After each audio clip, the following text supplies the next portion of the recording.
हरे कृष्णा कृष्णा कृष्णा कृष्णा हरे हरे हरे राम राम राम हरे हरे।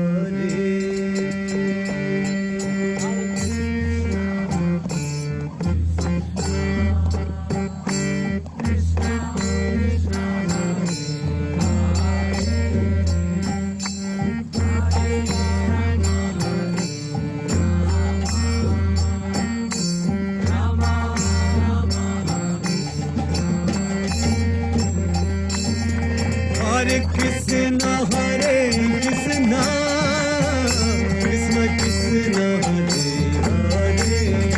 हरे हरे राम राम राम हरे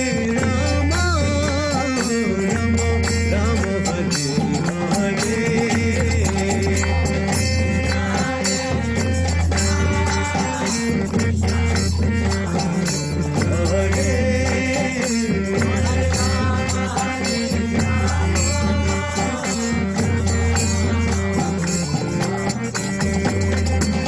हरे कृष्णा कृष्णा कृष्णा हरे हरे हरे राम राम राम हरे हरे।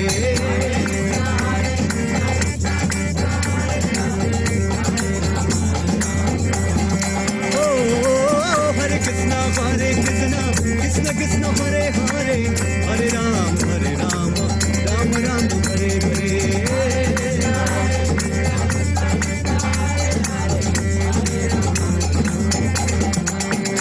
हरे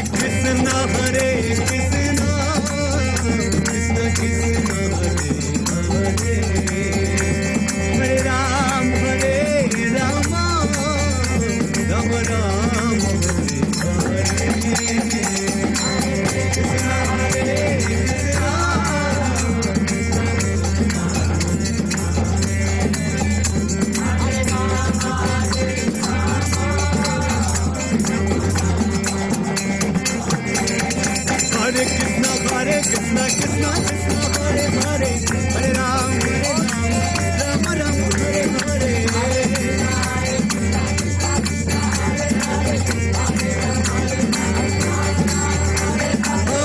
कृष्णा हरे कृष्णा हरे कृष्णा कृष्णा हरे हरे हरे राम राम हरे हरे। हरे कृष्णा कृष्णा हरे हरे हरे राम राम हरे हरे।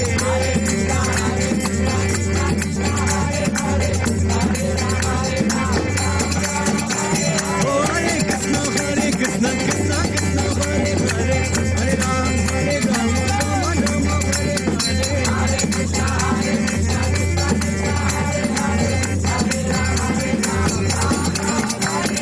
कृष्णा कृष्णा हरे Ram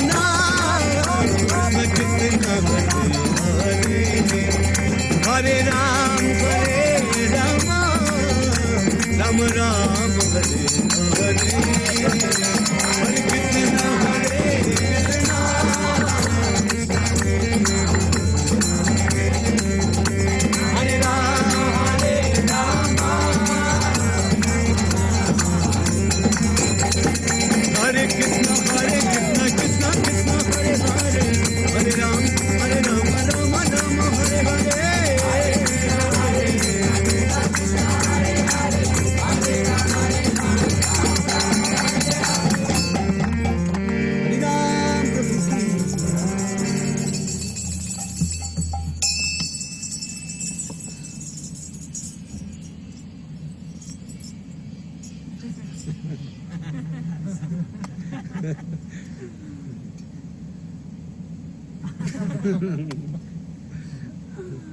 Srila Prabhupada ki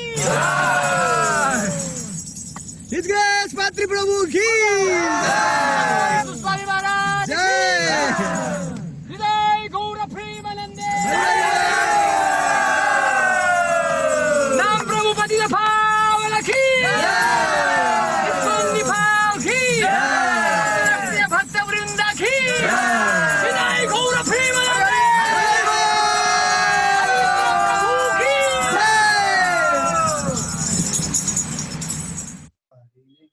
Namah विष्णुपदाय कृष्णपृष्ठाय भूतले श्रीमते भक्ति वेदांत स्वामिनिति नामिने नमस्ते सरस्वती देवे गौरवाणी प्रचारिणे निर्विशेष शून्यवादी पाश्चात्य देशतारिणे जय श्री कृष्ण चैतन्य प्रभु नित्यानंदा श्री अद्वैत गदाधर श्रीवासादि गौर भक्त वृंद हरे कृष्णा कृष्ण कृष्ण हरे हरे हरे राम राम राम हरे हरे हरे कृष्णा कृष्ण कृष्ण हरे हरे हरे राम राम राम हरे हरे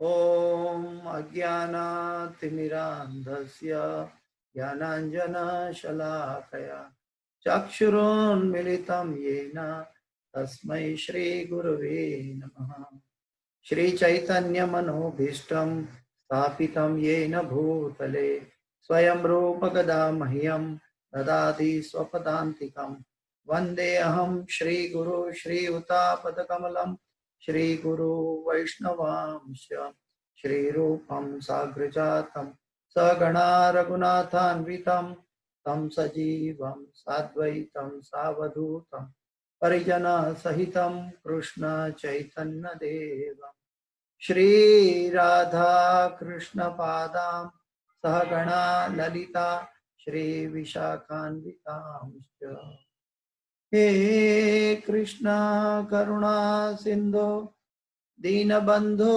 जगत्पते गोपेश गोपिका कांत राधा कांत नमोस्तुते तप्त कांचन गौरांगी राधे वृंदावनेश्वरी वृषभानुसुते देवी प्रणमामि हरिप्रिये पंचाकल्पतरुभ्यश्च कृपा सिन्धुभ्यैव च पतितानां पावनेभ्यो वैष्णवेभ्यो नमो नमः श्री कृष्ण चैतन्य प्रभु नित्यानंद श्री अद्वैत गदाधर श्रीवासादि गौर भक्त वृंद हरे कृष्णा कृष्ण कृष्ण हरे हरे हरे राम राम राम हरे हरे जयतां सुरतो पंगुर मम मंदमते गतिर् मत्सर्वस्वपदाम्भोजो राधा मदन मोहनो कृष्णाय वासुदेवाय देवकी नंदनाय च नंद गोपकुमाराय गोविंदाय नमो नमः गोविंदाय नमो नमः गोविंदाय नमो नमः पाहि पाहि महायोगिन् देवदेव जगत्पते नान्यं ता भयं पश्ये यत्र मृत्यु परस्परम् अन्यथा शरणं नास्ति त्वमेव शरणं मम तस्मात् कारुण्य भावेन रक्ष रक्षा जनार्दन हरे कृष्ण कृष्ण कृष्ण हरे हरे हरे राम राम राम हरे हरे ओम नमो भगवते वासुदेवाय ओम नमो भगवते वासुदेवाय ओम नमो भगवते वासुदेवाय नारायणं नमस्कृत्यं नरं चैव नरोत्तमं देवीं सरस्वतीं व्यासं ततो जयं मुदीरयेत् नष्टप्रायेषु अभद्रेषु नित्यं भागवत सेवया भगवते उत्तम श्लोके भक्तिर्भवति नैष्ठकी। हरे कृष्णा। तो इस भगवत गीता इस कक्षा में आप सब भक्तों का स्वागत है। आज हम भगवत गीता के 6ठे अध्याय के आखिरी श्लोक पे चर्चा करेंगे।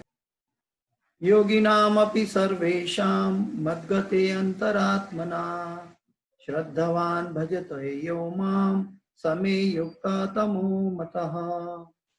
योगिनामपि सर्वेषां मद्गते अंतरात्मना श्रद्धवान् भजते यो मां समे युक्ततमो मतः। योगिनामपि सर्वेषां मद्गते अंतरात्मना श्रद्धवान् भजते यो मां समे युक्ततमो मतः। कोई बताना चाहेंगे? हाँ बताइए माता जी।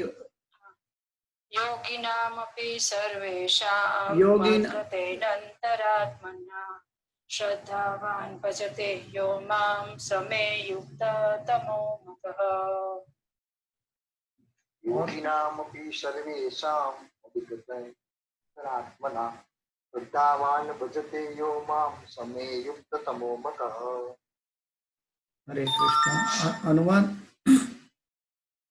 और समस्त योगियों में से जो योगी अत्यंत श्रद्धा पूर्वक मेरे परायण है, अपने अंतःकरण में मेरे विषय में सोचता है और मेरी दिव्य प्रेम भक्ति करता है, वह योग में मुझसे परम अंतरंग रूप में युक्त रहता है और सबों में सर्वोच्च है। यही मेरा मत है। मैं फिर से पढ़ता हूं। पिछले श्लोक में भगवान ने बताया था कि सभी योग बताए भगवत गीता में भगवान ने, सांख्य योग, कर्म योग, ध्यान योग, हठ योग, उसके पछी ज्ञान योग અને પછી भक्ति योग बतावे। ये सब भक्त योग में सबसे श्रेष्ठ जो बताया वो भक्ति योग बताया, क्योंकि सभी कोई भी योगी जब तक वो भक्ति योगी नहीं बनता तब तक वो अधूरा है, तब तक उनकी यात्रा अधूरी है। तो भगवान ने इससे पहले 46वें श्लोक में बताया कि जो भक्ति योगी है वो सर्वश्रेष्ठ है, और उसी को आगे दोहराते हुए भगवान कह रहे हैं और समस्त योगियों में से जो योगी अत्यंत श्रद्धा पूर्वक मेरे परायण है। श्रद्धा, तो श्रद्धा जो है ये हम भक्ति के कदम में सबसे पहले आता है। हम सब जानते हैं अच्छी तरह श्रद्धा, आदौ श्रद्धा ततो साधु संग, हम सब ये सब जानते हैं। तो श्रद्धावान भजते यो माम, जो समस्त योगियों में से जो योगी अत्यंत श्रद्धा पूर्वक मेरे परायण है। इसलिए भगवान स्वयं श्रद्धा की बात कर रहे हैं, और जब जो जिसकी श्रद्धा भगवान में होती है वो सर्वश्रेष्ठ है, वो मेरे परायण है, अपने अंतःकरण में मेरे विषय में सोचता है। जो भगवान का भक्त होता है वो अंतःकरण में भगवान के बारे में सतत सोचता रहता है। पहले आउटसाइड इन, फिर inside out. His holiness Radhanath Swami Maharaj कहते हैं, उन्होंने 2 पुस्तक का विमोचन किया, अपने उन्होंने 2 पुस्तक कथाएं लिखी, और द जर्नी बैक होम और the journey with in. The journey back home जो थी पुस्तक, वो भगवत धाम जाने के लिए उपलक्ष्य में उनकी बायोग्राफी के रूप में रची हुई, और उसके बाद जो जर्नी विदिन है, हमारी अंतःकरण की जर्नी, उसके बारे में उनकी पुस्तक उन्होंने लिखी है जो अमेज़न पर उपलब्ध है। तो आज भगवान वो द जर्नी विदिन की बात कर रहे हैं, अपने अंतःकरण में मेरे विषय में सोचता है। भगवान का भक्त का जो जुडिरिक्शन होता है वो बाह्य कम होता है, आंतरिक ज्यादा होता है। वो बात अलग है, वो निष्ठावान और प्रेमी भक्त है कि जो बाह्य भी ज्यादा है और आंतरिक भी ज्यादा है।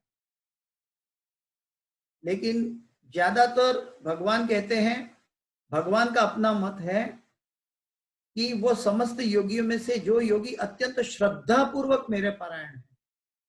भगवान से परायण कैसे हैं? श्रद्धा पूर्वक, पूर्णतया श्रद्धा, अंधविश्वास नहीं। भगवान को मानना है तो जैसे कभी पत्नी का कहा मानते हैं, कभी सिनेमा का गीत दोहराते हैं, ऐसे कभी कभी गीता की बात कर देते हैं। ऐसा योगी की बात नहीं है। अंत श्रद्धा पूर्वक मेरे परायण है और अपने अंतःकरण में मेरे विषय में सोचता है। भगवान के विषय में मन तब सोच सकता है जब बाह्य दृष्टि से वो शुद्ध होता है। जब तक बाह्य दृष्टि से शुद्ध नहीं है तब तक मन भगवान के बारे में अंतःकरण में सोच नहीं सकता। और ये 6ठा अध्याय जो है वो कर्म मीमांसा का अंतिम श्लोक है आज। इसके बाद 7वें अध्याय से भक्ति योग शुरू होने जा रहा है। भक्ति योग में भक्त और भगवान के बीच की बात होने वाली है 7 अध्याय से लेकर 12 अध्याय तक। लेकिन 6ठा अध्याय का ये अंतिम श्लोक में भगवान अपना मत रजू कर रहे हैं। किसके लिए? ये भक्ति योगी के लिए। तो भगवान कहते हैं अपने अंतःकरण में मेरे विषय में सोचता है। जो भगवान के बारे में निरंतर सोचता है वो मन मना भव मद भक्तो मध्याजी माम नमस्कुरु मामे वश्यसि सत्यम दे प्रतिजाने प्रियोसी। और आगे भगवान के अनुवाद में प्रभुपाद जी कहते हैं कि और मेरी दिव्य प्रेम भक्ति करता है। न सिर्फ सोचता है लेकिन सिर्फ भक्ति नहीं करता, सिर्फ दिव्यता नहीं लेकिन दिव्य प्रेम भक्ति, यानी कि क्रिया भक्ति नहीं, कर्म कांड नहीं। कर्म कांड करने वाला भी भक्त का रूप दिखाई देता है लेकिन वो पुजारी हो सकता है। लेकिन यहाँ पे भक्त की बात बताई है, वो भक्त प्रेम पत्रम पुष्पम फलम तोयम यो में भक्त्या प्रयच्छति। प्रेम प्रेम तब उत्पन्न होता है जहां हम सेवा करते हैं। जब भगवान की सेवा होती है तो भगवान से प्रेम उत्पन्न होता है। जैसे हम अर्च विग्रह की सेवा करते हैं तो कुछ समय के बाद हम अर्च विग्रह से प्रेम करने लगते हैं। ठीक वैसे ही जब भक्त थोड़ा उन्नत होता है तो वो अंतःकरण में भगवान के बारे में सतत सोचता रहता है। और अंतःकरण में जब सोचता है तो उनको भगवान के प्रति प्रेम बढ़ता जाता है। अभी इसका मापदंड क्या कि भगवान के प्रति प्रेम हमारा बढ़ा है या नहीं, इसका मापदंड कैसे सोचेंगे? प्रभुपाद जी कहते हैं जब हमारी बाह्य चक्षु बंद होकर अंतः चक्षु खुलती है, जब हम बाह्य वस्तु से युक्त वैराग्य में रहते हैं, युक्त वैराग्य, बाह्य वस्तु के साथ रहते हुए भी हमारा उसके साथ कोई लेना देना नहीं है, हमारी एक फर्ज पूरी हो रही है, शरीर और शरीर के रिश्ते की फर्ज पूरी हो रही है। तो ऐसे जब हम रहते हैं युक्त वैराग्य रूप में, तब हम मन जो है हमारा धीरे धीरे धीरे धीरे भगवान के बारे में सोचना, भगवान की लीला के नाम रूप गुण और लीला सभी के बारे में सोचने के लिए वो दिशा में प्रगति करने लगता है। और वह योग में मुझसे परम अंतरंग रूप में युक्त रहता है। हाँ, योग में, योग यानी कि कनेक्शन, भगवान के साथ हमारा रिश्ता, और अंतरंग रूप में युक्त रहता है, यानी कि वो ट्रांसेंडेंटल प्लेटफॉर्म पर रहता है, भौतिक स्तर पर नहीं, अंतरंग रूप में। अंतरंग रूप मतलब भगवान की कोई लीला का, कोई सेवा, कोई जगह की भगवान जैसे इच्छता है ऐसा एक इंस्ट्रूमेंट बनके वो सहायक या सेवक बनता है। जैसे प्रभुपाद जी, जैसे गुरु महाराज और गुरु महाराज के जरिए हम सब कुछ न कुछ सेवा में लगे हैं। सेवा में कभी कोई वाणी सेवा करता है, कोई वपू सेवा करता है, कोई अर्च विग्रह की सेवा करता है, हम जानते हैं। मंदिर में कई तरह की सेवाएं, बुक डिस्ट्रीब्यूशन की सेवाएं। तो सेवा जब होगी, सेवा दिख रही है, इसका मतलब है इसके हृदय में प्रेम जागा हुआ है। अगर जो जिसके व्यक्ति में प्रेम नहीं उत्पन्न नहीं होता, वो ठीक तरह सेवा नहीं कर पाएगा, वो कर्म कांड कर लेगा, वो सेवा के बदले में कुछ फल प्राप्ति, सकाम कर्म, पैसा या धन की प्राप्ति या उसका फल की इच्छा रखेगा। लेकिन जिसको प्रेम उत्पन्न हो गया है, वो व्यक्ति सेवा जो करता है उसके प्रति उनका अपना कोई दायित्व नहीं, वो भगवान की कृपा के ऊपर निर्भर है। और सबों में सर्वोच्च है, भगवान कहते हैं ये भक्त सबों में सर्वोच्च है, यही मेरा मत है। हाँ, ये भगवान का ओपिनियन है। आज का श्लोक जो है ये भगवान का ओपिनियन है। भगवान का ओपिनियन क्या है, फिर से देख ले कि जो योगी यानी कि जो भगवान के साथ संबंध बनाना चाहता है वो योगी अत्यंत श्रद्धा पूर्वक, कोमल श्रद्धा नहीं, अत्यंत श्रद्धा पूर्वक।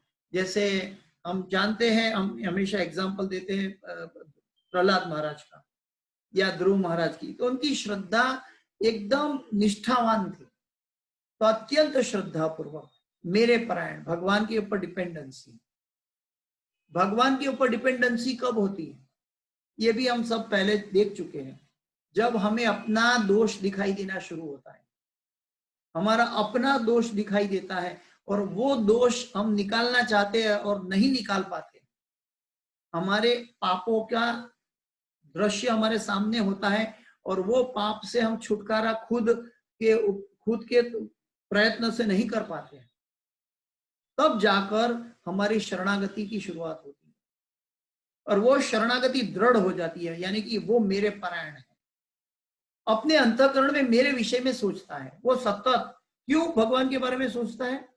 क्योंकि वो इसीलिए सोचता है कि वो देख रहा है कि अपना पाप का कोई इलाज नहीं है, मैं अपना पाप नहीं धो सकता। भगवान और गुरु के सामने मेरी समर्पण भावना होगी और मैं भगवान की सेवा करूंगा, भक्तों की सेवा करूंगा, तब जाकर मैं अंतःकरण को साफ कर पाऊंगा। तो दिव्य प्रेम भक्ति करता है और मुझसे अंतरंग रूप में युक्त रहता है। प्रभुपाद जी ने जो हमें भक्ति के कदम भक्ति रसामृत सिंधु से सिखाए हैं षड गोस्वामी के द्वारा, उससे आदो श्रद्धा तत्व साधु संग, ये बिल्कुल शास्त्र पर आधारित है। इसका प्रमाण इस श्लोक में मौजूद है, क्योंकि श्रद्धा पूर्वक कहा है, श्रद्धावान भजतो यो माम। साइंटिस्ट वैज्ञानिक की व्याख्या भी श्रद्धावान नहीं है, वो भी भगवान की खोज में है लेकिन श्रद्धावान नहीं है। आगे देखते हैं कि प्रभुपाद जी अपने परपट में क्या दिखाते हैं, कह रहे हैं।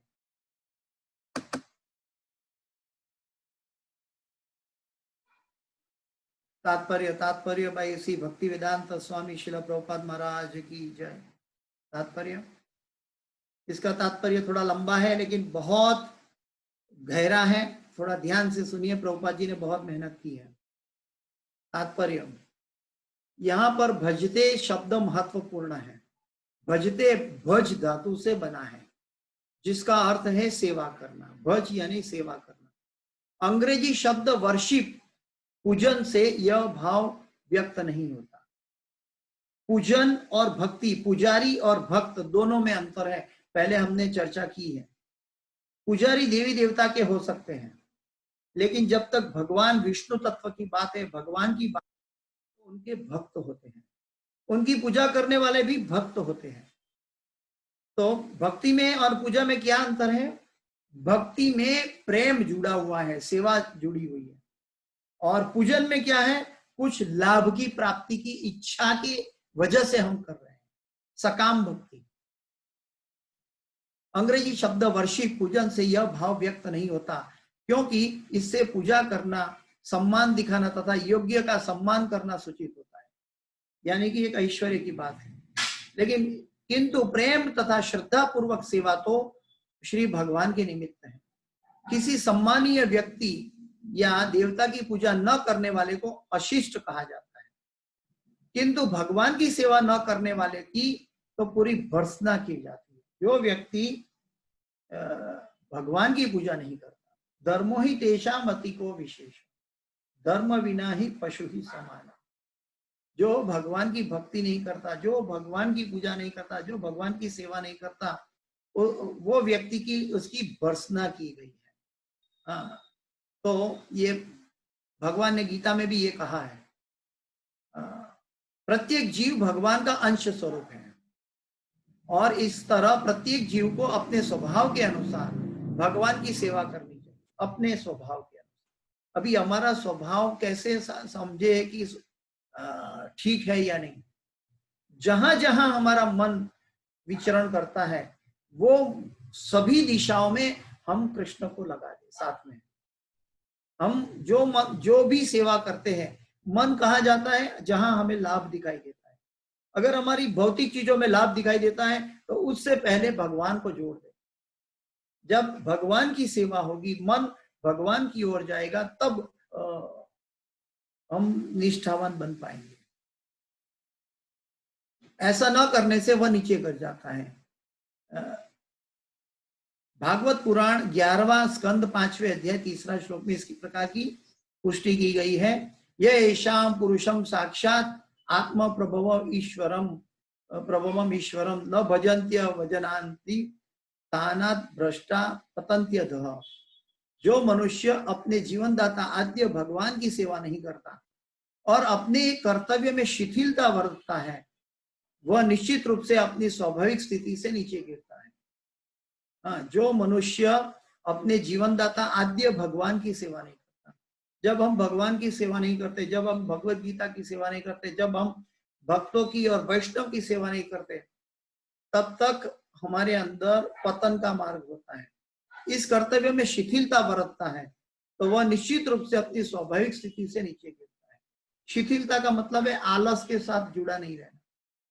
हम आलस के साथ जुड़ा रहेंगे तो हमारा पतन हो जाता है।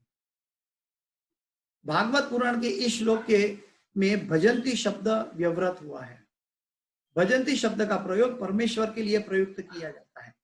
भजंती शब्द का प्रयोग परमेश्वर के लिए ही प्रयुक्त किया जा सकता है। भज यानी कि भक्त जो है, भगवान का भ, भज का भ और भक्त का भ, तीनों एक दूसरे से जुड़े हुए हैं। भगवान का भक्त होता है और देवी देवता का पुजारी होता है। इसके बारे में प्रभुपाद जी ने एक्सप्लेनेशन दिया है। भजंती शब्द का प्रयोग परमेश्वर के लिए प्रयुक्त किया जा सकता है, जबकि वर्शिप पूजन का प्रयोग देवताओं या अन्य किसी सामान्य जीव के लिए किया जाता है। हम देवी देवता के भक्त नहीं हो सकते हैं या भगवान के पुजारी नहीं हो सकते। जो भगवान के पुजारी है वो भक्त पुजारी है और देवी देवता के जो भक्त हैं वो देवी देवता के सकाम पुजारी।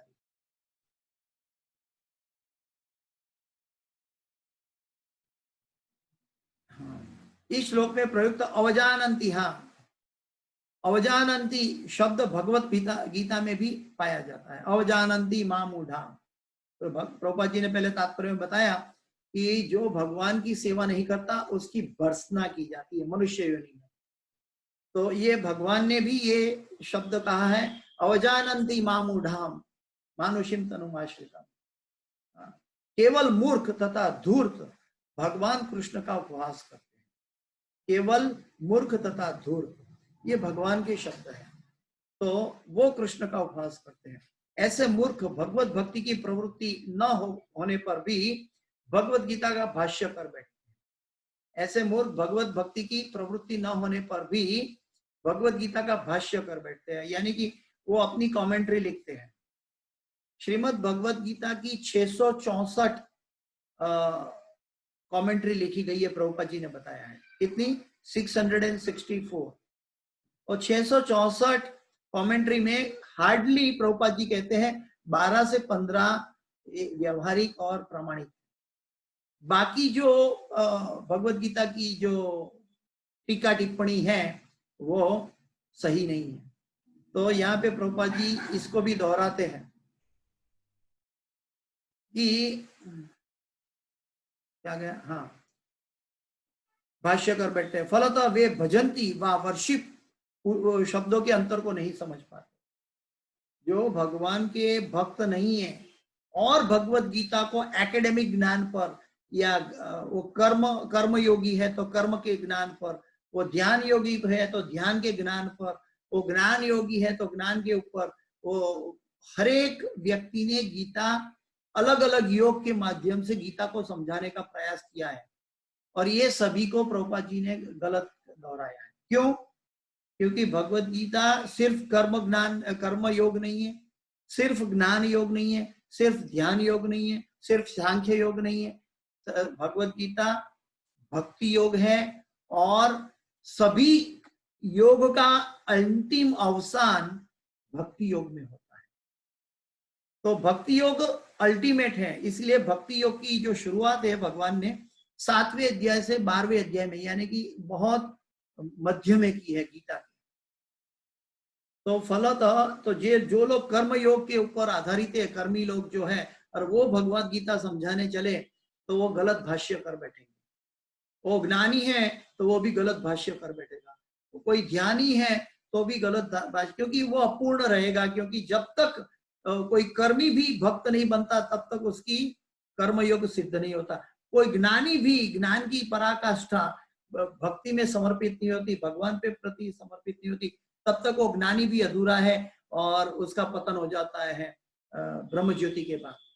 तो ऐसे ध्यानी की भी, अगर कोई योगी है, ध्यानी है, ध्यान की समस्या में भी अगर वो परमात्मा को अपने साथ नहीं जोड़ता, भगवान को अपने साथ नहीं जोड़ता, भगवान की सेवा नहीं जोड़ता, तब तक उनकी ध्यान तपस्या भी अधूरी रह जाती है।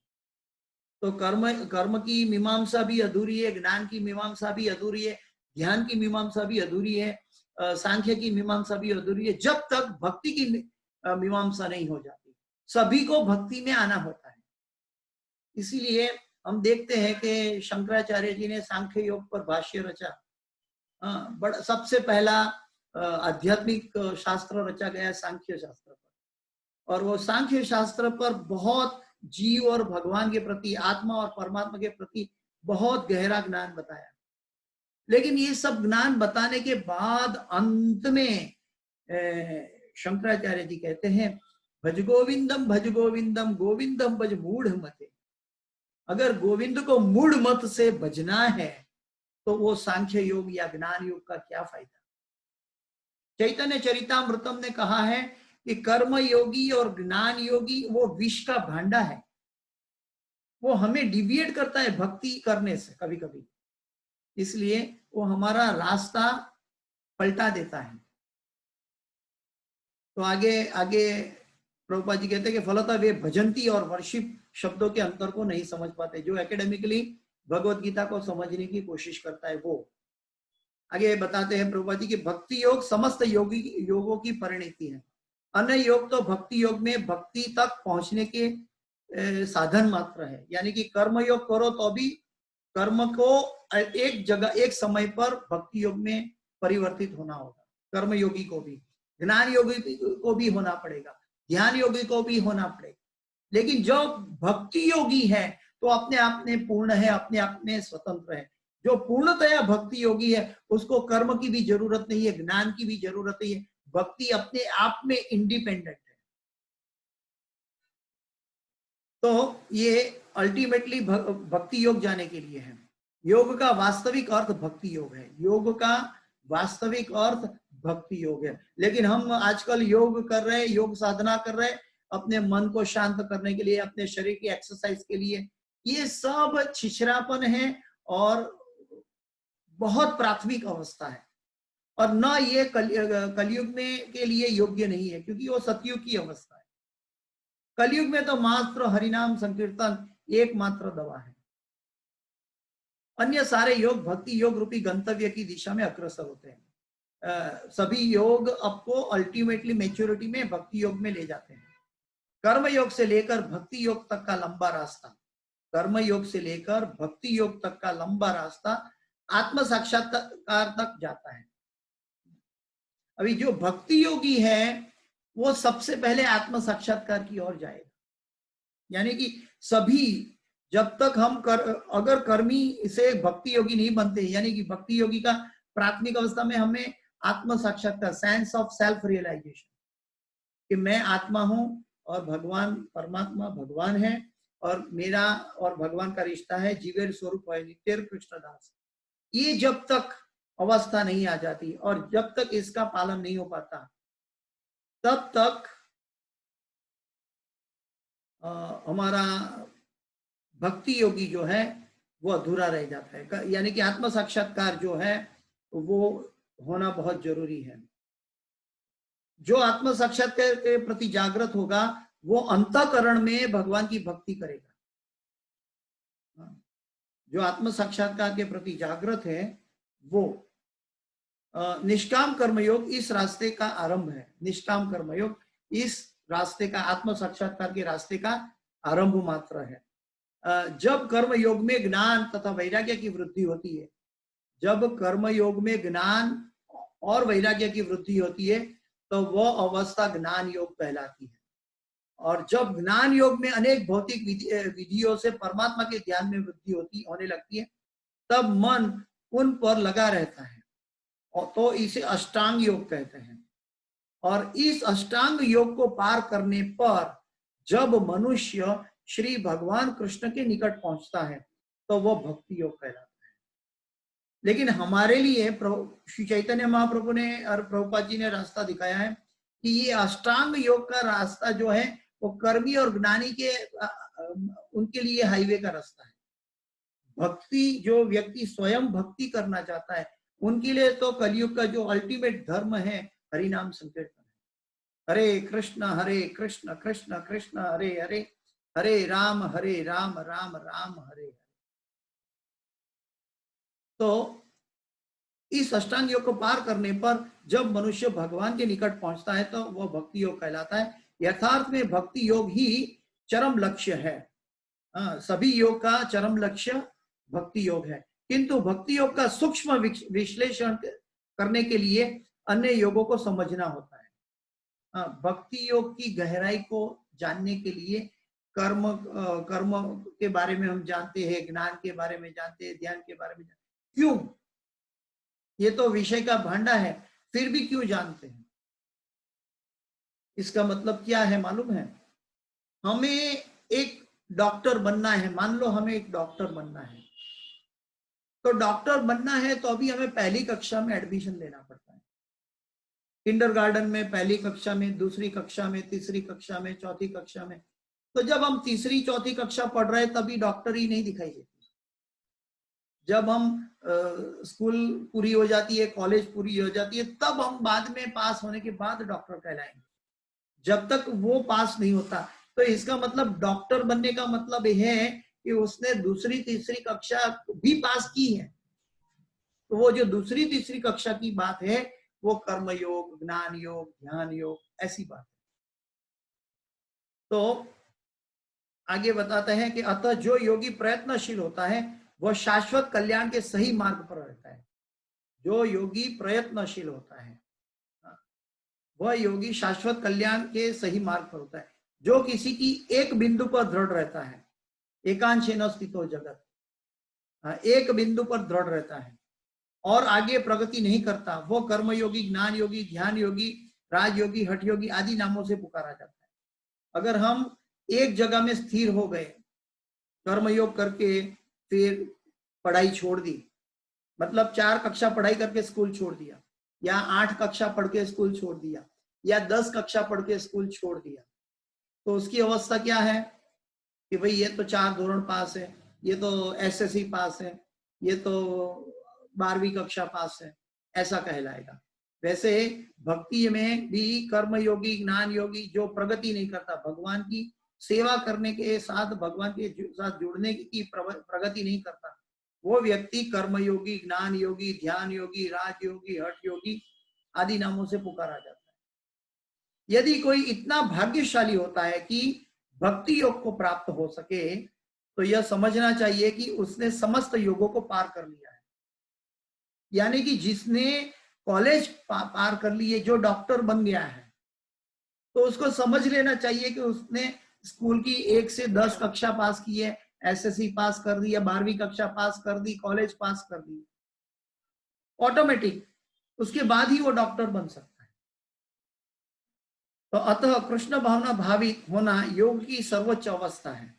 ठीक उसी तरह जैसे कि हम यह कहते हैं कि विश्व भर के पर्वतों में हिमालय सबसे ऊंचा है, जिसकी चोटी एवरेस्ट है। तो सबसे ऊंचा हम हिमालय को कहते हैं, लेकिन उसकी अल्टीमेट चोटी क्या है? एवरेस्ट है। तो वो एवरेस्ट हमारी भक्ति योगी में क्या है? हमारे योगी की अवस्था में क्या है? भक्ति योग, अल्टीमेट भक्ति योगी है। कोई विरला भाग्यशाली ही वैदिक ज्ञान के अनुसार भक्ति योग के पथ को स्वीकार करके कृष्ण भावना भावित हो पाता है। श्याम सुंदर कृष्ण पर अपना ध्यान एकाग्र करता है, जो बादल के समान सुंदर रंग वाले हैं, जिनका कमल सदृश मुख सूर्य के समान तेजवान है, जिनका वस्त्र रत्नों से प्रभावपूर्ण है और जिनका शरीर फूलों की माला से सुशोभित है। उनके अंगों को प्रदत्त करने वाली उनकी ज्योति ब्रह्म ज्योति कहलाती है। वे राम, नृसिंह, वराह तथा श्री भगवान जैसे विभिन्न रूपों से अवतरित होते हैं। वे सामान्य व्यक्ति की भांति माता यशोदा के पुत्र के रूप में जन्म ग्रहण करते हैं और कृष्ण, गोविंद तथा वासुदेव के नाम से जाने जाते हैं। वे पूर्ण बालक, पूर्ण प्रति, पूर्ण सखा तथा पूर्ण स्वामी हैं और वे समस्त ऐश्वर्यों तथा दिव्य गुणों से ओतप्रोत हैं। जो भगवान के इन गुणों से पूर्णतया अभिज्ञ रहता है वह सर्वोच्च योगी कहलाता है।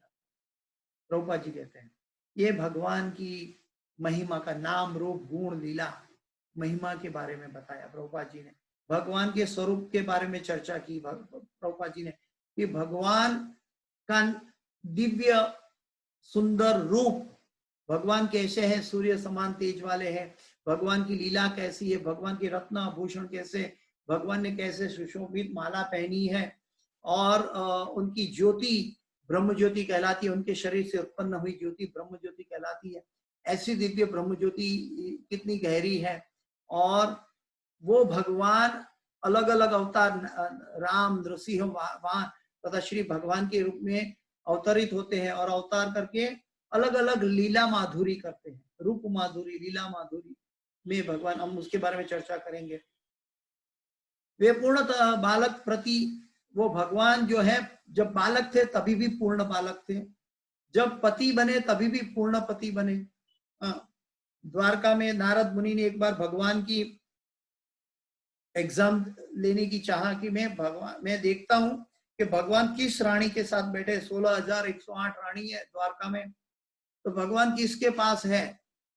तो भगवान ने तो 16,108 महल भी बनाए थे और एक महल में गया तो भगवान और उनकी रानी मौजूद थी। नारद मुनि नारायण नारायण करके वहां से चले गए। ठीक है, मैं दूसरी रानी को बताऊंगा कि इस रानी के साथ बैठे हैं। और वो दूसरे महल में गए, दूसरे महल में जाके देखा तो वहां भी भगवान मौजूद है। तीसरे महल में गया तो वहां भी भगवान मौजूद है। भगवान अपने आप में विस्तृत करके 16,108 रानी के साथ एक साथ लीला प्रवर्तित करते थे, जो कोई सामान्य मनुष्य नहीं कर पाता। तो जब पति रहे तो भी पूर्ण पति कहलाए, जो सखा बने तो भी पूर्ण सखा रहे। कि सभी ग्वाल बाल सखा में के साथ गाय चराने जाते थे तो भी सभी ग्वाल बाल सखा की एक अभय वरदान था सबके साथ कि कोई भी जंगल में प्राणी आ जाए या असुर आ जाए या कोई भी अयोग्य अवस्था आ जाए, हमारा कृष्ण हमारे साथ है। तो पूर्ण सखा के रूप में सभी ग्वाल बाल सखा उनके ऊपर पूर्णतया आश्रित होते थे। और पूर्ण स्वामी, हाँ, सभी रानियों के लिए पूर्ण स्वामी के रूप में भगवान ने प्रतीत हुए, क्योंकि सभी के साथ एक स्वरूप का व्यवहार और सभी जीवों के प्रति वो एक बराबर थे। ये यथा माम प्रपद्यन्ते ताम तथैव भजामि। हमारा जैसा भाव है ऐसा भगवान सभी को पूर्णतया रेसिप्रोकेट करते हैं। अभी कभी कभी क्या करते हैं कि हम भक्ति में सोचते हैं कि भगवान हमारे साथ बात क्यों नहीं करते। तो भगवान तो बात करते हैं, लेकिन बात करने की योग्यता हमने नहीं बनाई। कई भक्त के साथ बात करना सोचा, कभी कभी हम मीराबाई की लीला देखते हैं, कभी हम नरसिंह मेहता की लीला देखते हैं, कभी हम प्रभुपाद जी की लीला देखते हैं, श्री चैतन्य महाप्रभु के पार्षदों की लीला देखते हैं, षड गोस्वामी की लीला देखते हैं। तो उनकी लीला में भगवान ने कितने अपनी मदद और प्रेम और आदान प्रदान हुआ भक्तों के साथ। लेकिन जब हमारी साधना चलती है तो हमें दिखाई देता कि हमें भगवान हमारे साथ ये व्यवहार नहीं करता, इसलिए हमें कभी कभी ये अवस्था को काल्पनिक लगते हैं या बढ़ावा करके बताया ऐसा लगता है, लेकिन वो बढ़ावा नहीं है। यहाँ भगवान पूर्ण स्वामी है, ऐसे भगवान पूर्ण परमेश्वर है और भगवान भक्त के लिए पूर्ण भक्त वत्सल भी है। जब वो पूर्ण भक्त वत्सल है, जब तक भक्त की परिपक्वता नहीं है तो वो वत्सल कैसे मिलेंगे, भक्त वत्सल कैसे मिलेंगे। तो हमारी भक्ति की परिपूर्णता जरूरी है। आगे बता दे, और वे समस्त ऐश्वर्य तथा दिव्य गुणों से उत्प्रोत है।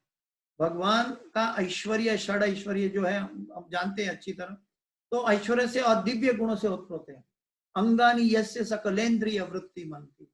भगवान आंखों से सुन सकते हैं और कानों से देख सकते हैं। भगवान मुंह से देख सकते हैं और आंखों से खा सकते हैं। जगन्नाथ स्वामी नयन पथगामी, नयन पथगामी भवतु मे। जय जगन्नाथ जय जगन्नाथ, जय बलदेवा जय सुभद्रा। तो भगवान जो है अपनी आंखों से भी प्रसाद ग्रहण कर लेते। भगवान की सभी इंद्रिय सभी कार्य कर सकती है। तो वो दिव्य गुणों से ओतप्रोत है। जो भगवान श्री कृष्ण, श्री भगवान के इन गुणों से पूर्णतया अभिज्ञ रहता है, वो सर्वोच्च योगी कहलाता है। और हमारी हम सब भक्तों की गाथा, हमारा साधन, हम एक साधक है, विद्यार्थी है। हम सबकी यात्रा में हमारा एक सबका एक सौभाग्य है कि हमें प्रभुपाद और उनके शिष्यगण पूर्ण योगी, सर्वोच्च योगी की कक्षा में गुरु के माध्यम से मिले।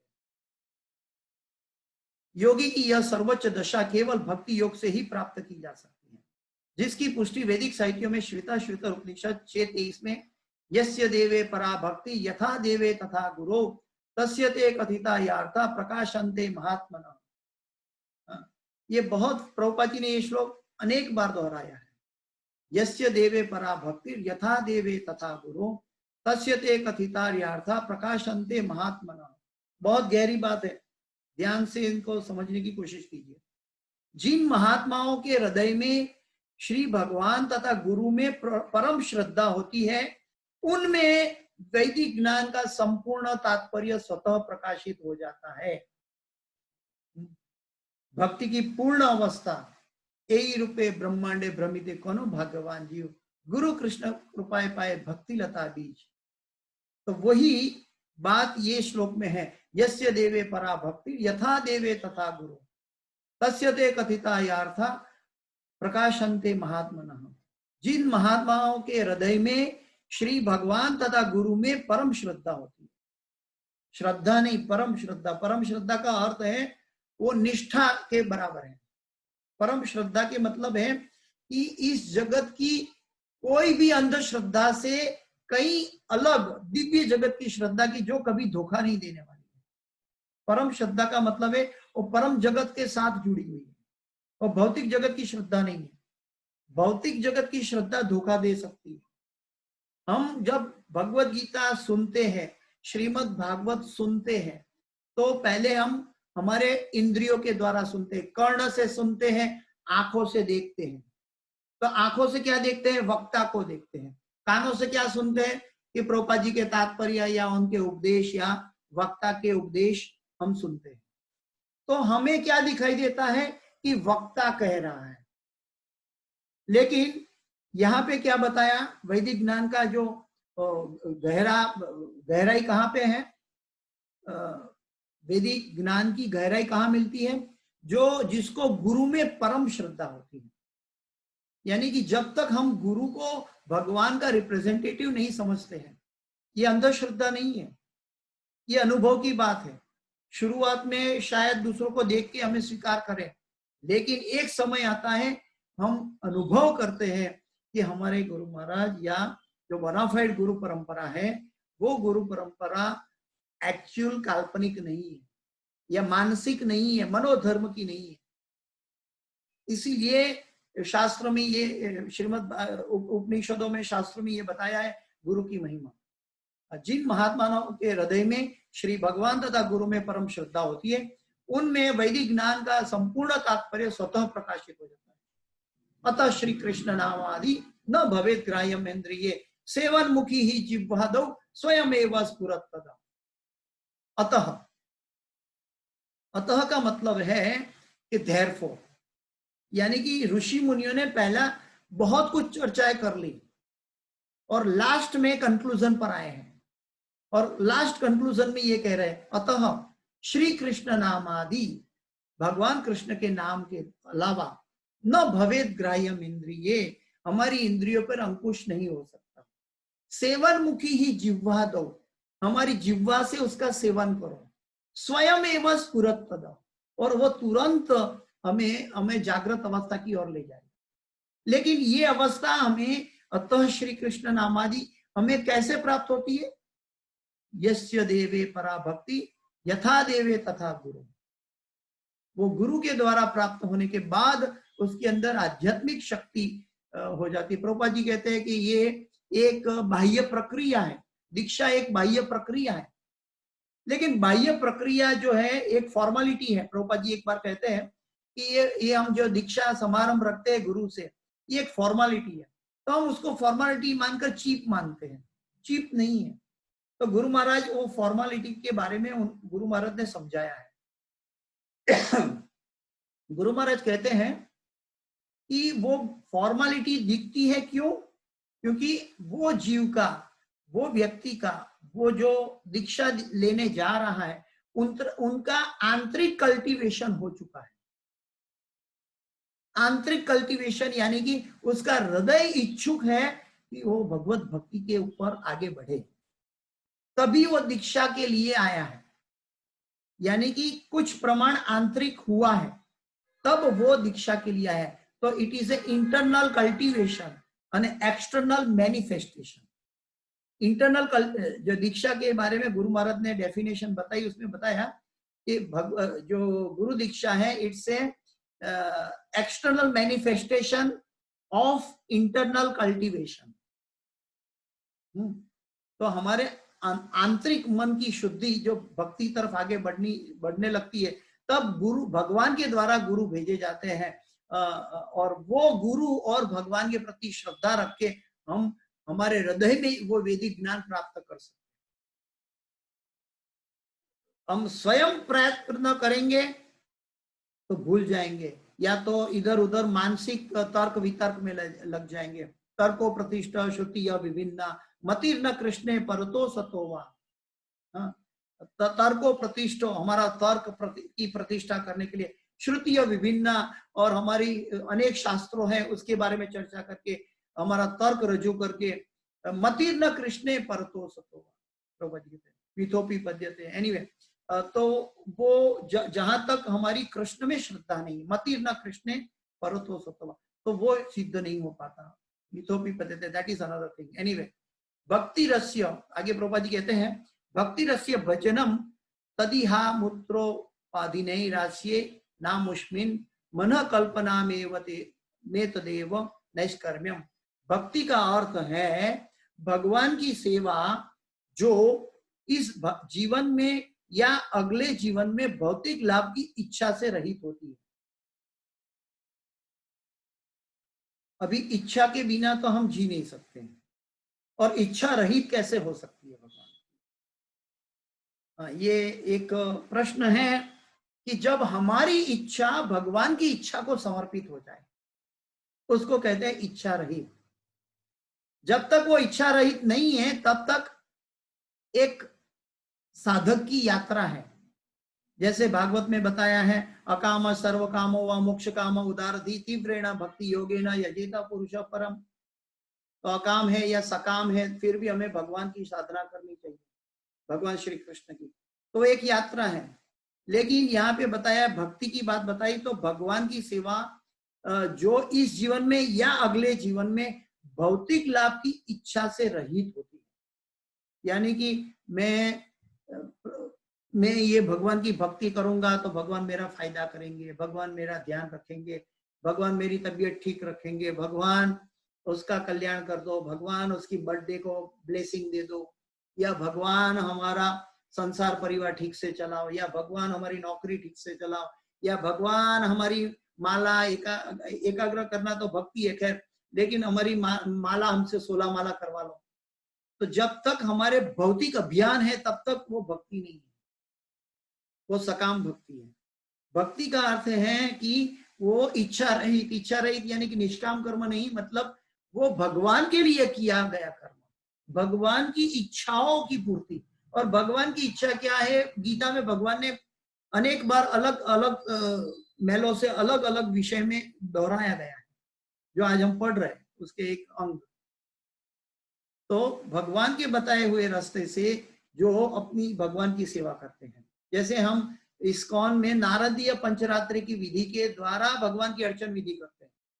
हम श्रद्धावान भजते योमाम, हम श्रद्धा के साथ भक्ति में जोड़ते हैं। तो ये सब शास्त्रोक्त है, ये सब भगवान के साथ जोड़ने वाली बात है। तो इसको कहते हैं भक्ति। भक्ति का अर्थ है भगवान की सेवा जो इस जीवन में या अगले जीवन में भौतिक की इच्छा से रहित होती है। बहुत अच्छी तरह जान ले, भौतिक लाभ से रहित भक्ति होनी चाहिए। और जो भौतिक लाभ से रहित होती है वो ज्यादा से ज्यादा भक्ति अंतःकरण में हो सकती है। बाह्य भी हो सकती है, अंतःकरण में भी हो सकती है। और वो व्यक्ति हर एक जीव का कल्याण के लिए कार्य करने लगता है। ऐसी प्रवृत्तियों से मुक्त होकर मनुष्य अपना मन परमेश्वर में लीन करना चाहिए। नैष्कर्म्य का प्रयोजन यही है। गोपाल ताप्ती उपनिषद 1:5 में ये बताया गया। तो ये सभी कुछ ऐसे साधन है, ये भक्ति भी एक साधन है। लेकिन भक्ति का चरम बिंदु क्या है? भक्ति का प्रयोजन क्या है? भगवान की सेवा, भगवान की प्रेममय सेवा, भगवान को प्रेम देने वाली, प्रेम भगवान को संतुष्ट करने वाली सेवा। ऋषिकेन ऋषिकेश सेवनम भक्ति रुच्यते। हमारी इंद्रियों से भगवान की इंद्रियों की संतुष्टि करने वाली सेवा। तो ये सभी कुछ ऐसे साधन है जिनसे योग की परम समसिद्धि अवस्था भक्ति या कृष्ण भावना अमृत संपन्न किया जा सकता है। इस प्रकार श्रीमद् भगवद गीता के 6ठे अध्याय के ध्यान योग का भक्ति वेदांत तात्पर्य पूर्ण हुआ। अभी भगवान के और लीला माधुरी के बारे में थोड़ी चर्चा करते हैं।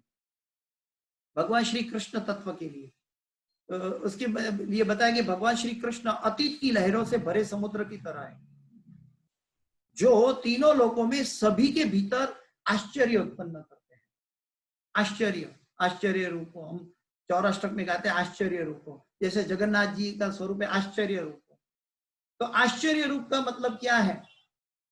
जो हम सोच नहीं सकते वो कार्य कर बैठते हैं। जैसे भगवान ने गिरिराज लीला कर ली, भगवान ने बचपन में सभी असुरों का वध कर लिया। तो ये सब लीला माधुर्य, भगवान अलग अलग लीला करते हैं। और लीला का उद्देश्य क्या है? जीवों को प्रेम देना, जीवों की रक्षा करना और भगवान की भक्तों की भक्ति का पोषण करना। भगवान लीला क्यों करते हैं? भगवान लीला अपने आनंद के लिए नहीं करते। कभी कभी गुरु महाराज हमसे कुछ मंगवा के खाते हैं और गुरु महाराज हमसे खाते हैं फिर छोड़ देते हैं।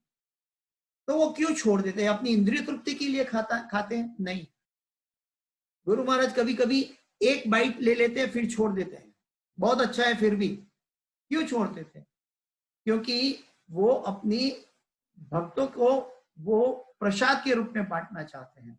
वैसे भगवान का जो ऐश्वर्य है, भगवान लीला करते हैं, वो भगवान लीला इसीलिए करते हैं कि भक्तों की भक्ति का पोषण हो जाए। भक्तों की भक्ति का पोषण करने के लिए भगवान लीला माधुरी करते हैं। आगे बताया कि संयुग्म प्रेम उनकी गतिविधियां में वे हमेशा अपने प्रिय भक्तों से गहरे रहते हैं। भगवान कैसे किसके साथ गहरे रहते हैं? प्रिय भक्तों के साथ। कभी आपने सुना भगवान कर्मियों के साथ गहरे रहते हैं, भगवान ज्ञानी के साथ गहरे रहते हैं, भगवान ध्यानी के साथ गहरे रहते हैं।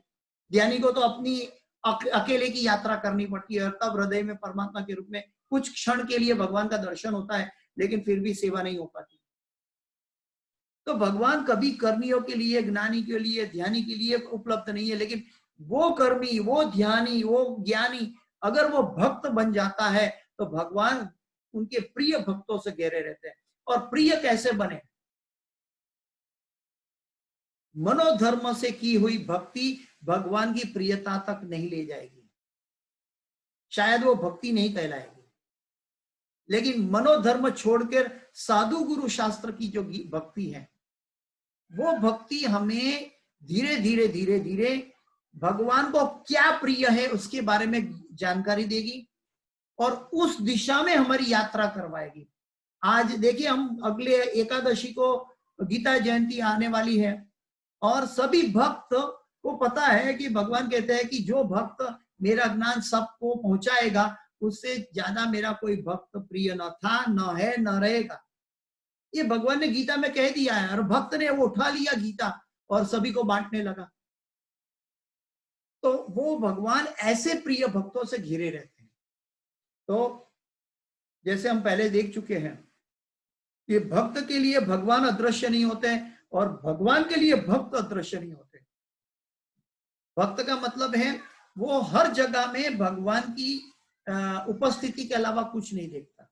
वो अगर अपने गुरु भाइयों और गुरु बहनों के प्रति देखता है, या गुरुजनों के आचार्य वर्ग को देखता है, या प्रभुपाद जी को देखता है, या अर्च विग्रह को देखता है, या दुनिया का कोई सामान्य मनुष्य भी देखता है, तो उसके अंदर रहे हुए आत्मा और परमात्मा की स्थिति को देखता है।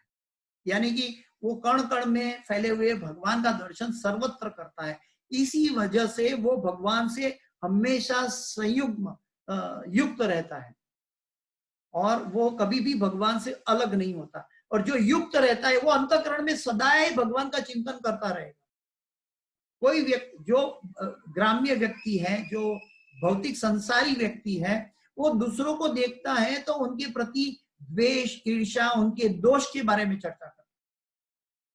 और भगवान का भक्त उसी व्यक्ति को देखता है तो उसके अंदर रहे हुए उसकी आत्मा के कल्याण के बारे में और उसके अंदर रहे परमात्मा को वंदन करता है। और वो आत्मा को कल्याण की, वो आत्मा की सेवा करना चाहता है। क्यों? क्योंकि वो भगवान का अंश है और भगवान के अंश की सेवा होगी तो भगवान को अच्छा लगेगा। भगवान को अच्छा लगेगा तो मैं भगवान का प्रिय भक्तों में मैं शामिल हो जाऊंगा। तो वो भगवान अपने प्रिय भक्तों के साथ घिरे रहते हैं जिनके पास उनके लिए अप्रीतम प्रेम है। उसको कहते हैं भक्त माधुर्य। वो भक्तों से घिरे रहते हैं, भक्त माधुर्य। उसके बाद है अपनी बांसुरी के मधुर स्वरों से 3 लोकों में मन मोह लेते हैं। अपनी बांसुरी से, भगवान की बांसुरी के 7 छेद थे, सारे गम पद निसा। वो 7 छेदों से हर एक छेद से भगवान का अलग अलग कार्य होता था। एक छेद से वो सभी गायों को वश में कर लेते थे। सभी गाय चराने जाते हैं, 9 लाख गाय गैया है तो वो गायों को बुला लेते थे या गायों को चराने के लिए भेज देते थे अपनी बांसुरी के स्वर के माध्यम से। भगवान अपनी बांसुरी के माध्यम से गोपियों और गोप सखाओं को बुला लेते थे या भेज देते थे। भगवान अपनी बांसुरी के माध्यम से यमुना का प्रवाह रोक देते थे। यमुना का जल का प्रवाह उल्टा बहने लगता था। भगवान की बांसुरी, ऐसी बांसुरी, उसको कहते हैं वेणु माधुर्य। तो भगवान का जो माधुर्य है, भगवान के समकक्ष कोई नहीं है। भगवान का एक नाम है असमुद्र, उनके बराबर या उनके ऊपर कोई नहीं है। तो वो भगवान ऐसी लीला करते हैं, क्यों? अपने भक्तों को आनंद देने के लिए। और ये सिर्फ यहाँ पे नहीं, ये सिर्फ ब्रज में लीला हुई ऐसा नहीं है। प्रभुपाद जी समझाते कि ये तीनों लोकों में होता है। ब्रह्मा जी भी अपनी समाधि खो बैठते हैं। स्वर्ग के देवता भी अचानक नाचने लगते हैं, नाचगान करने लगते हैं जब भगवान की वीणा माधुरी होती है। जब गोपीजन सभी भगवान की वीणा को सुनते, बांसुरी को सुनते थे तो अपना घर का कार्य भूल जाते थे, अपनी कक्षा को भूल जाते थे और वो अपने आप को भूलकर भगवान के समक्ष सेवा में हाजिर हो जाते। ठीक वैसे ही ग्वाल बाल सखा होते थे। तो भगवान की जो वेणु माधुरी है, वो वेणु माधुरी भक्तों को प्रेम और पोषण प्रदान करने वाली है। भगवान के साथ मिलन भी करवाती है, भगवान का विरह भी करवाती है। तो ये वेणु माधुरी, भगवान वेणु माधुरी से सब कुछ कर सकते हैं। अचिंत्य अभेद भेद तत्व है भगवान। और भगवान की सुंदरता, आहा, उनकी व्यक्तिगत सुंदरता और आपा तुलना से परे है। भगवान की व्यक्तिगत सुंदरता, प्रेमांजन चुरित भक्ति विलोचनेन संत सदैव हृदयेषु विलोकयन्ति यम श्याम सुंदरम अचिंत्य गुणस्वरूपम गोविंदमादि पुरुषम तमहं भजामि। अचिंत्य गुणस्वरूपम। कभी कभी गोपियां भगवान के साथ कहती थी, तुम तो काले हो कृष्ण, तुम्हारे अंदर मैल है, लेकिन वो उसके अंदर भी प्रेम भरा हुआ था। वो काला मतलब भगवान काले दिखते हुए भी काले नहीं थे, वो अमृतमय थे, अमृत तुल्य है।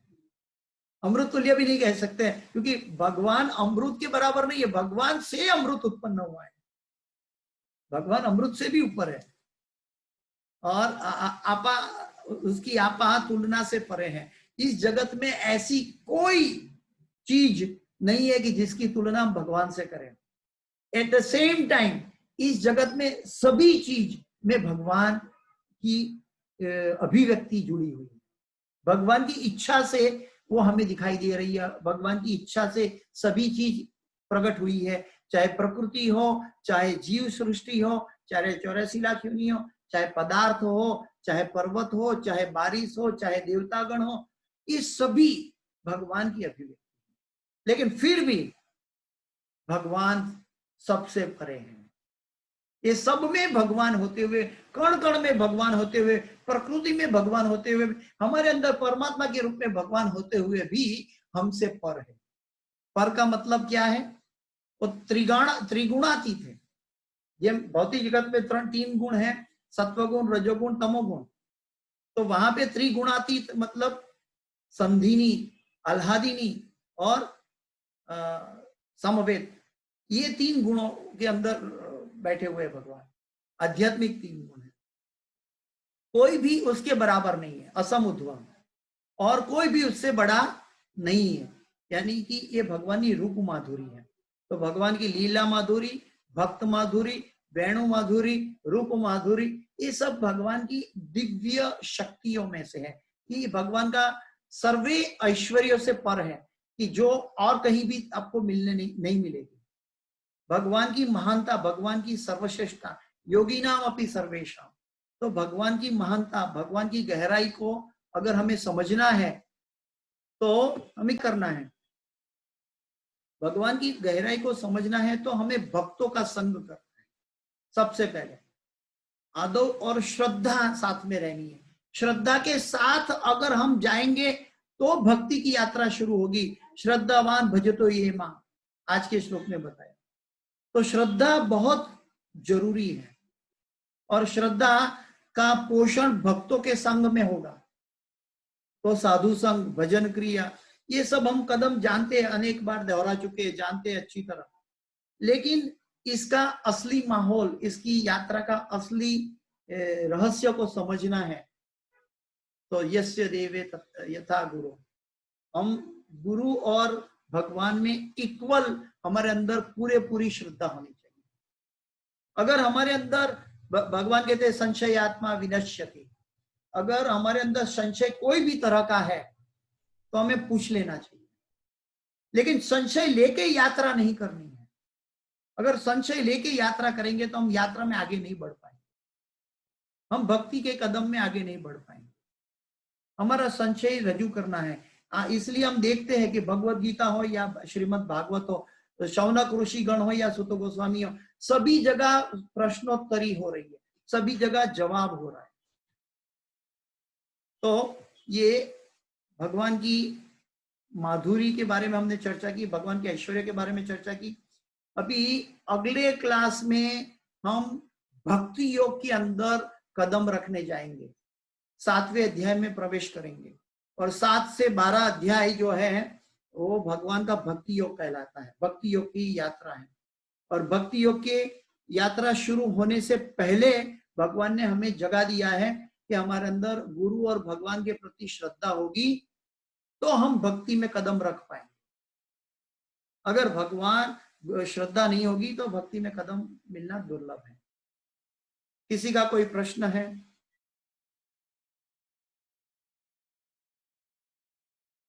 किसी का कोई प्रश्न? प्रभु जी, हम ये श्रीमद् भगवत गीता को स्टडी क्लास के रूप में आगे जा रहे हैं। हम एक कथा के रूप में नहीं, लेकिन एक सेमिनार के रूप में नहीं, बल्कि गीता के स्टडी क्लास के रूप में आगे बढ़ रहे हैं। इसलिए हमें प्रभुपाद जी के तात्पर्य को गहराई से लेना चाहिए। प्रभुपाद जी जो जिस दिशा में हमें समझाते हैं उस दिशा में समझेंगे तो हम भगवान की माधुरी को, भगवान के ऐश्वर्य को, भगवान की महिमा को, भगवान की लीला को, नाम रूप गुण लीला में प्रवेश कर पाएंगे। ठीक है। हरे कृष्ण प्रभु जी। जी माता जी। हाँ, ये आप बोले ना ज्ञान ज्ञान योग जो होता है वो हम ज्ञान भगवान के बारे में अर्जित करते हैं तो फिर सही है ना, भक्ति योग में वो ही सहायता करेगा ना हमारा ज्ञान। जब तक साधु गुरु शास्त्र है, सनातन धर्म का शास्त्र है, तब तक वो ज्ञान हमें भक्ति तक लेके जाएगा, खास करके श्रीमद् भगवत गीता और श्रीमद् भागवतम। इसके अलावा अगर हम कोई कहीं और भटकेंगे तो अनेक जन्म में समसिद्धि। क्यों? क्योंकि कभी कभी वेदों में अगर हम जाएंगे तो हमारे लिए भक्ति के लिए जो जरूरी है वो प्रभुपाद जी ने हमारे पुस्तकों में लेके आ गए हैं। लेकिन कहीं कभी कभी अगर हम स्वयं इसका अभ्यास करने बैठ जाएंगे तो हम दिशाहीन बन सकते हैं, क्योंकि कर्मकांड की दिशा में चले जाएंगे। ये करो तो ये मिलेगा, ये करोगे तो ये लाभ होगा, ये करोगे तो उम्र बढ़ेगी, ये करोगे तो ज्ञान बढ़ेगा, ये करोगे तो आंखों की रोशनी ठीक हो जाएगी, ये करोगे तो घर ठीक चलेगा, घर संसार ठीक करेगा, ये करोगे तो आपका संतान को संतान प्राप्त हो जाएगा, ये करोगे तो आपकी तंदुरुस्ती ठीक हो जाएगी। ऐसी अनेक लाखों करोड़ों चर्चा वेदों में हुई है। लेकिन ये सभी चर्चाओं के बाहर, ये सभी चर्चाओं को छोड़ के प्रभुपाद जी हमें गीता और भागवत में प्रवेश करवा रहे हैं, जो भक्ति का शास्त्र है। जब तक हम भगवत गीता और श्रीमद् भागवत और भक्ति रसामृत सिंधु, चैतन्य चरितामृतम ऐसे शास्त्रों को पढ़ेंगे तो हमारी भक्ति को पोषण मिलेगा। लेकिन हम कोई सामाजिक या भौतिक लाभ के अर्थ नक्षत्रों को या देवी देवता की विधि को पालन करेंगे तो हमारी भगवान के प्रति पूर्णतया श्रद्धा या विश्वास नहीं है, ऐसा कहना है। क्यों? क्योंकि जैसे उसको कैसे समझेंगे कि एक पत्नी अपने पति की सेवा करती है तो पत्नी कहलाती है कि वो पतिव्रता नारी है। लेकिन वो पत्नी अगर अन्य पति की भी सेवा, पुरुष की भी सेवा करती है तो वो नारी नहीं, पतिव्रता नहीं कहलाती है। ठीक वैसे ही जो भगवान की भक्ति करता है, जो भक्त है, वो गुरु और भगवान के प्रति निष्ठावान है, वो व्यक्ति भक्त कहलाएगा।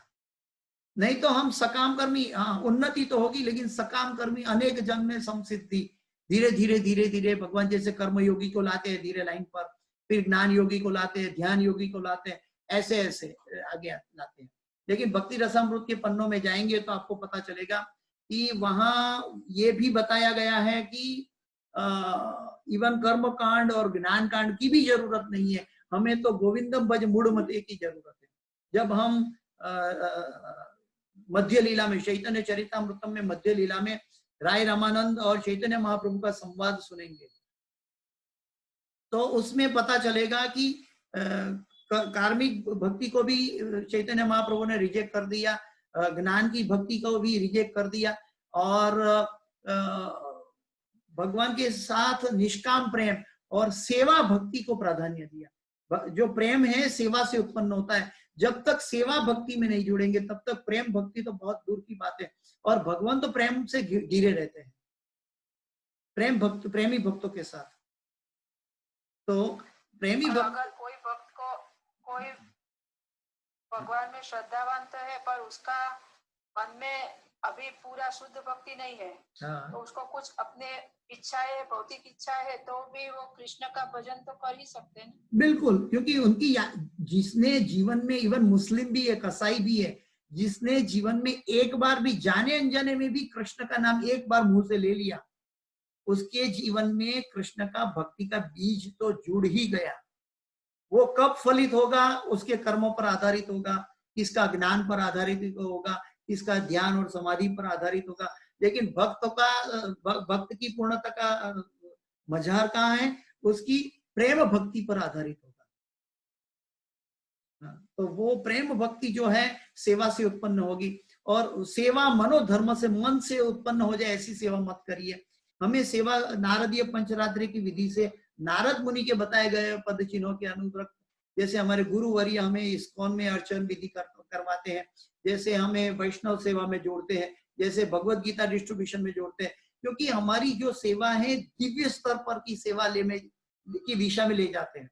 लेकिन जो अनन्य, हम भी एक समय में ऐसे थे, हम सब भी कि हम भी भौतिक कार्यों में जुड़े हुए थे, हमें ज्ञान का भी पता नहीं था, ना भक्ति का पता था, और हम मतलब के लिए आते थे जाते थे। लेकिन वो क्रमशः जिसने कृष्ण का एक बार भी नाम लिया है वो क्रमशः शुद्ध होता है। उसको कुछ चाहिए तो भगवान से, कृष्ण से मांगे तो अच्छा है ना, अन्य देवी देवताओं के बिल्कुल बिल्कुल सही बात है, और वो अच्छा है। अकाम सर्व कामो व मोक्ष कामो उदारधि तीव्रेण भक्ति योगेन यजेत पुरुष परम। वो अकाम हो या सकाम हो या निष्काम हो, जो भी अकाम सर्व काम हो, बहुत काम की अभिलाषा है या अकाम है, भगवान की भक्ति की इच्छा है, तो भी अकाम सर्व काम हो मोक्ष काम उदारधि, अगर उसको मोक्ष की भी इच्छा है तो तीव्रेण भक्ति योगेन, उसको तीव्रता से भक्ति योग को ग्रहण करना चाहिए। तीव्रेण भक्ति योगेन, किसकी भक्ति? यजेत पुरुष परम, जो परम पुरुष यानी भगवान श्री कृष्ण की भक्ति में लग जाना चाहिए। चाहे वो सकाम भक्ति में लगता है, शुरू में तो सभी लोग इस जगत में सकाम भक्ति से जुड़ते हैं। भगवान ने भी 4 तरह के भक्त बताए, आर्थो अर्थात ज्ञानी च भरत अशुभ, तो सभी दुखी, तो सभी 4 प्रकार के भक्त में भी अलग अलग दिशा से भक्त आता है। लेकिन जो जिज्ञासु है, ज्ञानी च भरत अशुभ, जो उसके अंदर भगवान को जानने की इच्छा रखता है, भगवान के बारे में, क्यों भगवान के बारे में जानने की इच्छा रखता है? हमारे ज्ञान की आवश्यकता। गीता, कई लोग कहते हैं कि गीता ज्ञान दे, ये गीता ज्ञान यज्ञ, वाक्य में ये गीता ज्ञान यज्ञ नहीं है, गीता भक्ति यज्ञ है। गीता ज्ञान यज्ञ की बात करें तब तक तो वो गीता ज्ञान यज्ञ थोड़ा सा अधूरा है, जब तक वो ज्ञान की चरम अवस्था भक्ति से शुरू होती है। जब ज्ञान की पराकाष्ठा होती है तब भक्ति की शुरुआत होती है। जैसे आज सुबह में हम श्रीमद् भागवत के क्लास में सुना कि नाम संकीर्तनम यस्य सर्व पाप प्रणाशनम, जब नाम संकीर्तन से श्रीमद् भागवत की समाप्ति हुई तो श्री चैतन्य चरितामृतम संकीर्तन से शुरुआत हुई।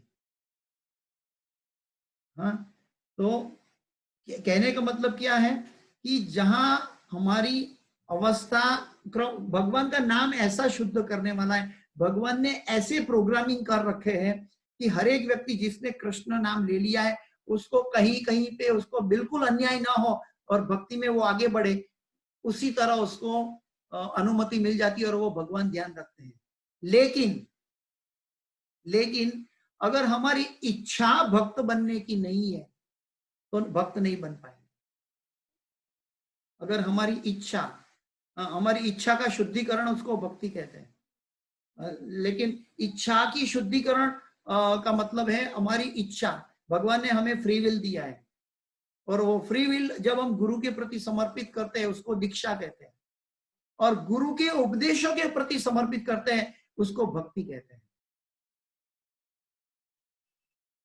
समझे? भगवान ने हमें फ्री विल दिया है। कभी लोग, सांसारिक लोग, वो फ्री विल कहाँ पे समर्पित करते हैं? अपनी पत्नी में, अपने संतानों में, अपनी खुशी में, अपनी मन की इच्छाओं में, अपने सिनेमा में, अपनी गाड़ियों में, अपनी प्रॉपर्टी में, अपने पैसों में संतुष्टि देखता है। लेकिन भगवत भक्त जो अपनी जो संतुष्टि देखता है वो कहीं और देखता है। तो वो गुरु और भगवान के प्रति जब गुरु को समर्पित होता है तो उसको दीक्षार्थी कहते हैं, और जब गुरु के वचनों के प्रति आगे बढ़ता है तो वो भक्ति के मार्ग पर है। क्योंकि गीता में कहा है कि भक्ति का लिए जो माध्यम बनाया, एवं परंपरा प्राप्तम इमं राजर्षयो विदुः। भक्ति की शुरुआत करनी है तो एवं परंपरा प्राप्तम। और आज के परपोर्ट में भी प्रभुपाद जी ने बताया यस्य देवे तथा गुरु, तो हमें गुरु और भगवान के प्रति इक्वल श्रद्धा और पूर्णतया श्रद्धा होनी चाहिए। उसके हृदय में भगवान वैदिक ज्ञान जो उनकी आध्यात्मिक उन्नति के लिए जरूरी है वो प्रदान करेंगे। ये आध्यात्मिक जो तेने ब्रह्म हृदय आदि कवये तेषाम सतत युक्तानाम भजताम प्रीति पूर्वकम दधामी बुद्धि योगम तम। तो ये ज्ञान जो भगवान अपनी जुडिरिक्शन में रखा है, अपने कंट्रोल में रखा है, वो उसको प्रदान करता है जिसको गुरु और भगवान के प्रति पूर्णतया श्रद्धा है। तो हमारी असली भक्ति, शुद्ध भक्ति की शुरुआत गुरु की दीक्षा के बाद होती है। और वो भी गुरु के उपदेश। जो नए नए हैं, हाँ जो नए नए अभी जुड़े हैं ना, हाँ उनके लिए मैं बोल रही हूँ। हाँ, तो उनके लिए भी, उनका भी, नए नए हाँ नए जुड़े हैं। देखिए, जो व्यक्ति एक माला भी करता है तो वो महामंत्र जिसने एक माला भी कर ली है, वो एक दिन ना एक दिन वो 16 माला तक पहुंचने वाला है। वो पहुंच जाएगा, क्योंकि महामंत्र अपनी दिव्य ताकत से लेकर आएगा। लेकिन अगर वो खुद छोड़ना चाहे बीच में, तो वो उसकी मर्जी है। जैसे है कोई भी एक प्रपोजल आती है, तो वो प्रपोजल में 2 ऑप्शन होता है, एक हाँ एक ना। अगर हमने ना कह दिया तो हाँ के अंदर जो हमें फायदा होने वाला था उससे हम विरक्त हो गए, अलग हो गए। जो हाँ के अंदर फायदा होने वाला था उससे हम दूर चले गए, ना कह दिया। ठीक वैसे ही अगर हमने इच्छा से उसको छोड़ दिया तो अनेक जन्म में समसिद्धि। उन्होंने कोई श्रद्धा की थी, ये श्रद्धा आगे आगे के जन्म में लेकर जाएगी उसको, वहीं से वो श्रद्धा आगे भक्ति करवाएगी। अगर वो नहीं छोड़ी है तो वो महामंत्र के प्रति समर्पित है और श्रद्धा के साथ समर्पित है, तो वो महामंत्र उसको धीरे धीरे 4 नियमों का पालन भी करवाएगा अपने आप। हम क्या करते हैं, कभी कभी 4 नियमों को पालन करने के लिए भक्तों को पहले कहते हैं, वो गलत है। प्रभुपाद जी कहते हैं पहले महामंत्र करेगा वो व्यक्ति, जो व्यक्ति 16 माला तक अपने आप पहुंचेगा, एक माला से धीरे धीरे वो व्यक्ति अपने आप 4 नियमों का पालन करने लगेगा। ये आध्यात्मिक शक्ति करवाएगी उसको। लेकिन अगर हम नए भक्तों को कह देंगे तुम्हें ये सब छोड़ना पड़ेगा और माला करनी पड़ेगी, तो शायद वो माला भी छोड़ देगा और हमको भी छोड़ देगा। तो ऐसी बात है। सही बात, सही बात। तो माला के प्रति समर्पित हो। हाँ? हरे कृष्णा। इस कक्षा भगवत गीता की के साथ ही जुड़ते हैं सब लोग। हाँ हाँ, भक्तों का संग उसका पोषण होता है, और दीक्षा लेने के बाद गुरु के उपदेश उसका पोषण होता है। तो इसके साथ दीक्षा तो बहुत दूर की बात है, अभी नए नए है ना, तो कोई बात नहीं, दीक्षा दूर की बात है। देखिए, जिन्होंने श्रद्धावान भजते यो माम, तो जो श्रद्धा है और जिसने 1 माला 4 माला शुरू कर दी है, वो बहुत जल्दी 16 माला तक पहुंच सकता है। मेरा अपना अनुभव कहता हूं माता जी, कि मुझे पहली माला करने के लिए 1.5 साल लग गए। मेरी ये दशा थी, 1 माला करने के लिए 1.5 साल लगा था। लेकिन 1 माला लगने के बाद 16 माला तक पहुंचने के लिए 6 महीना हुआ था। 1 माला से 16 माला 6 महीने में पहुंच गए थे। और दीक्षा लेने के बाद माला का जो यात्रा है वो बहुत आनंदमय धीरे धीरे चला। कभी कभी सांसारिक विघ्न आए, तकलीफ हुई, लेकिन फिर भी माला आज तक हम नहीं छोड़ पाए। क्यों? क्योंकि हमारी शक्ति से नहीं चल रही। वो माला अपने नामों की, अपने महामंत्र की, खुद की दिव्य शक्ति से चल रही है, जो गुरु द्वारा प्रदत्त की हुई है। यानी कि हमने चीटिंग करके पिछले दरवाजे से लांच रुश्वत देके ये महामंत्र नहीं ले लिया। हमने गुरु के पास ऑथोराइज अकाउंट में हमने जमा किया। जैसे कोई फ्रॉड बैंक में अपना पैसा जमा करता है तो वो फ्रॉड बैंक कहलाती है, और कोई ऑथोराइज बैंक में पैसा जमा करता है। तो हम सब ने जो दीक्षा लेते हैं वो ऑथोराइज बैंक में अपने भक्ति की संपत्ति जमा कर रहा है, और वो बैंक जो है वो भगवत धाम की प्रेममय सेवा तक ले जाएगी। लेकिन इसके लिए हमें यात्रा के प्रति हमें लक्ष्य से दूर नहीं करना है, और न हमें लंबा रास्ते के प्रति हमें दुख व्यक्त करना है। भगवान कहते हैं कि अगर भगवान चाहे तो एक क्षण में भी हमें भगवान मिल सकते हैं, और भगवान न चाहे तो अनेक जन्मों तक भी न मिले। तो ये भगवान का जुडिरेक्शन है। आश्लेष्यवा पादरतम पिनष्टुमाम अदर्शनम मर्म हताम करो तुवा यथा तथा वा विदथा तुलम पटो मत प्राणनाथस्तु सेवना पर। ये हमारे हाथ में है। मत प्राणनाथस्तु सेवना पर, ये हमारे हाथ में है। हरे कृष्ण। हाँ प्रभु जी, थैंक यू सो मच। हरे कृष्ण। दंडवत प्रणाम। आप सब भक्तों के चरणों में प्रणाम। इस कक्षा की कोई भी सुकृति है तो मैं अपने गुरु के चरणों में समर्पित करता हूँ। गुरु की कृपा से और भगवान की कृपा से, गुरु गौरंगा की कृपा से मैं आप सबके हृदय की परिपक्वता के अनुसार मैं बोल पा रहा हूँ, और आप सब भक्तों की कृपा से ये गुरु की सेवा हो रही है। तो आप सब भक्तों और गुरुवर्य के चरणों में प्रणाम। इस कक्षा में कोई भी त्रुटि रह गई है, कोई भी क्षति है, तो आप कृपया आप मुझे क्षमा करें। वांछा कल्पतरुभ्यश्च कृपा सिंधुभ्येव पतितानां पावनेभ्यो वैष्णवेभ्यो नमो नमः। अनंत कोटि वैष्णव वृंद की जय।